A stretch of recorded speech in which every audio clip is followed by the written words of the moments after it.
Hey guys, I'm back today with some evening foiled gold glam.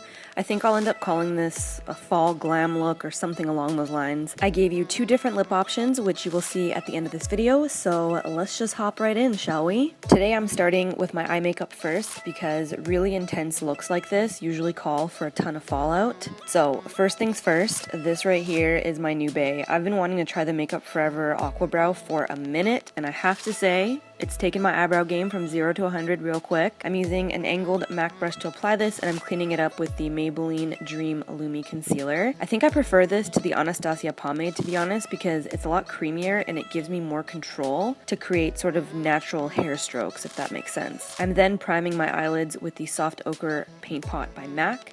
And I'm carving the area below my brows with it as well because I think it makes that area appear nice and clean. I'm then setting my brows in place with the L'Oreal Clear Brow Gel, which is bomb, by the way. It keeps those hairs on lock. Today, I'm working with the Lorac Pro To Go palette, which is a wonderful palette for everyday or for day to night makeup. It has a variety of eyeshadows from matte to shimmer, blushes, and a matte bronzer, which is great. So I'm starting by blowing out Cafe in the area surrounding my crease with a big ol' blending brush. And I think this is by BH Cosmetics. By the way, the lighting is going to change quite a bit in this video because I live in Vancouver, and Vancouver weather is a joke. That's partially the reason why I didn't film an intro to this video. I was choked by the end of my filming day, and you'll find out why shortly. Anyway, I'm now going to take this matte bronzer, and I'm layering it over top of Cafe, also aimlessly blowing it out. Then I'm taking a bit of Shell, which is a matte cream shade, and I'm placing it on my brow bone, and then I'm blending that crease shade upwards towards the brow so there are no harsh lines.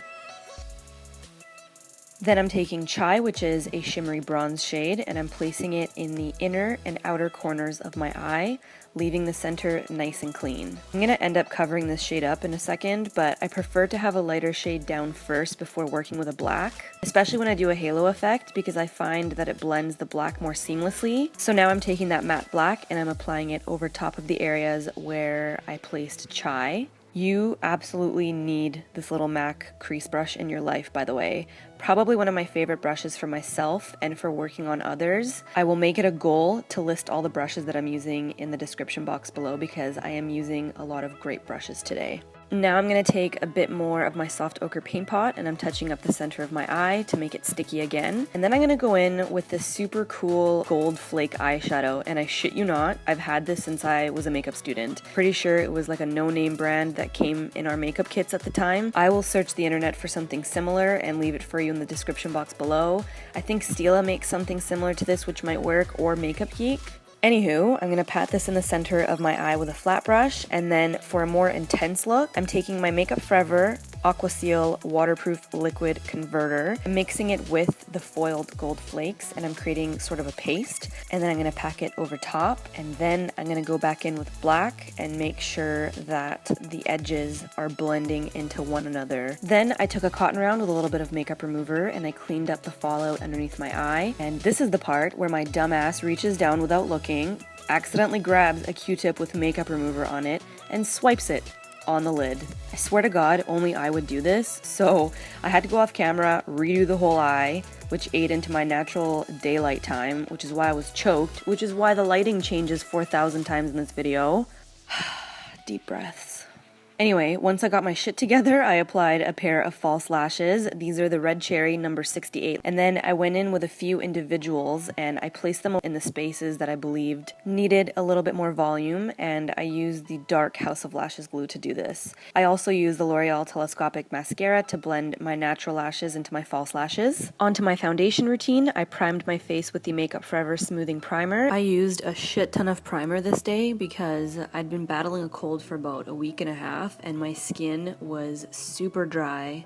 I needed every single dry patch to have extra primer. And then I went in with the Estee Lauder Double Wear Foundation in Sand and a Real Techniques foundation brush.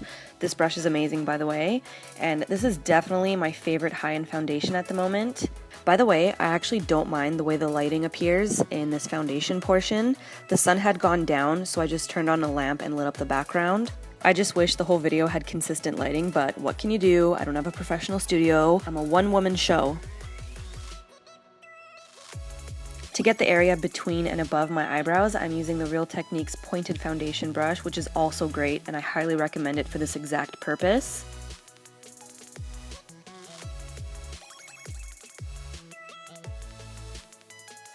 For my under eye concealer, I'm using my usual Naked Skin Concealer by Urban Decay, and this is actually my old tube. I ended up taking that little top piece out so I can get in there and salvage every last drop, because this shit is expensive and I feel way better about my life knowing that I got every last penny out of it. I've shown you this trick before, but rather than contouring my nose with a powder, what I prefer to do is pull my concealer or my under eye powder right up against my nose to shape it. I've always done this with my under eye powder, but it's on another level when I also do it with my under eye concealer. Rather than blending it out with a sponge, today I'm using a dual fiber brush by MAC, and I'm just tapping the concealer into place. To set my face, I believe I'm using a L'Oreal True Match powder that I've depotted, and I'm doing this with a flat top powder brush by e.l.f. And then to set my under eye, I'm using another e.l.f. brush with my Laura Mercier Transluscent setting powder. Just a little sidebar, I filmed how I did the gel manicure that I have on in this video, so let me know if you guys are interested in seeing that. To warm up my face, I'm using my beloved Smashbox Fusion Soft Lights in Dusk, and I'm hitting up my cheekbones, forehead, neck, etc.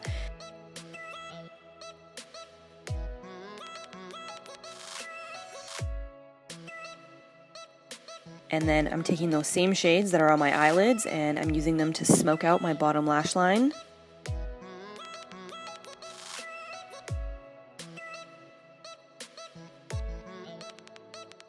Then I'm taking a tiny angled art store brush and I'm applying that flaked gold paste to the inner portion of my bottom lash line as well as the tear duct. And then I'm going to line my waterline with my MAC Chromagraphic eyeliner to make my eyeballs appear large and in charge. I gotta say, I have big fucking eyes. That reminds me of Bad Boys when Martin Lawrence is talking about the fish in the tank. I'm contouring my cheekbones a little bit with that bronze shade from the Lorac palette, and then for blush, I'm using the Covergirl Cheekers blush in Iced Cappuccino.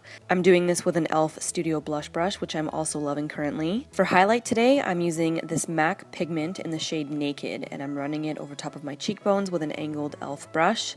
This pigment is absolutely fabulous as a highlight. Just look at it. Especially if you're a woman of color or of a deeper skin tone, this will look gorgeous on you. Although it is light, it appears beautifully and it actually gives you a really nice glow. It doesn't look ashy at all, and I say this from hands-on experience because I've used it on deeper skin and it's amazeballs and it will last you forever. Okay, now I've got two lip options for you. The first one is for my nudies. This is a waterproof Prestige lip liner in the shade Natural, and I'm topping it with the Revlon Just Bitten Kissable lip stain in Precious. I still got mad love for these lip stains, I'm not gonna lie.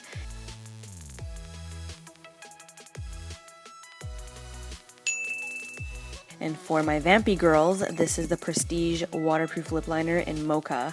I'm going to fill in my entire lip with this. Obvi, I'm really feeling the vampy lip. These lip pencils, by the way, are inexpensive and long-lasting. And that wraps up this makeup tutorial. I hope you guys enjoyed it and found some inspiration. If you did, please give this video some love.